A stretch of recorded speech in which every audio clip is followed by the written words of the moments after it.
Chapter third का question number 12 देखिए, जो कि पूछा गया है आरबीएससी 2024 में।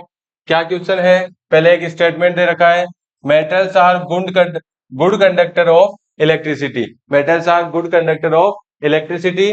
Draw the systematic equipment used for laboratory testing of above statement. यानी मेटल्स की कंडक्टिविटी चेक करने के लिए जो एक एक्सपेरिमेंट होता है, उसका आपको सिस्टमेटिक इक्विपमेंट बनाना है, जो कि देखो एनसीईआरटी में इस प्रकार से दे रखा है।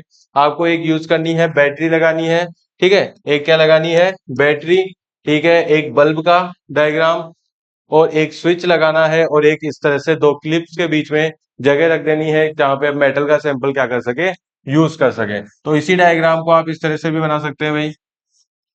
ये हो गया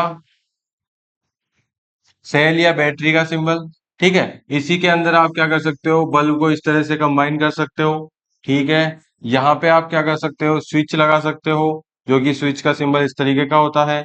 और यहाँ पे पॉइंट ए और बी के बीच में क्या लगा सकते हो, जैसे कि इसने क्लिप्स लगा रखी है, तो आप भी इस तरह से क्लिप्स लगा सकते हो। अब क्या होगा, जैसे पॉइंट नाम दे दो ए और बी। अब आपको कोई सा भी मेटल का सैंपल यूज करना है, ठीक है। कोई सा भी मेटल का सैंपल यूज करना है, तो जैसे कॉपर, एल्यूमिनियम या कोई सी भी मेटल आपको अगर यूज करनी है, तो उस सैंपल को यहाँ पे कनेक्ट करो इसमें, ठीक है। और फिर क्या करो, स्विच ऑन कर दो। स्विच ऑन करने पर अगर क्या हो रहा है, बल्ब ग्लो हो रहा है, बल्ब जल रहा है, इसका मतलब जो सैंपल आप टेस्ट कर रहे हो वो क्या है भाई, इलेक्ट्रिसिटी का कंडक्टर है।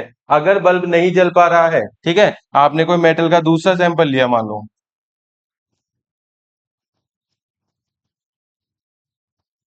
मेटल का कोई दूसरा सैंपल लेते हैं हम लोग। अगर दूसरी मेटल का कोई सैंपल लिया और फिर स्विच ऑन किया, तो मान लो बल्ब नहीं जल रहा है, तो इसका मतलब क्या हो गया, वो जो सैंपल है वो इलेक्ट्रिसिटी का गुड कंडक्टर नहीं है। तो इस तरीके से आप क्या कर सकते हैं, ये एक्टिविटी का डायग्राम बनाकर बता सकते हैं।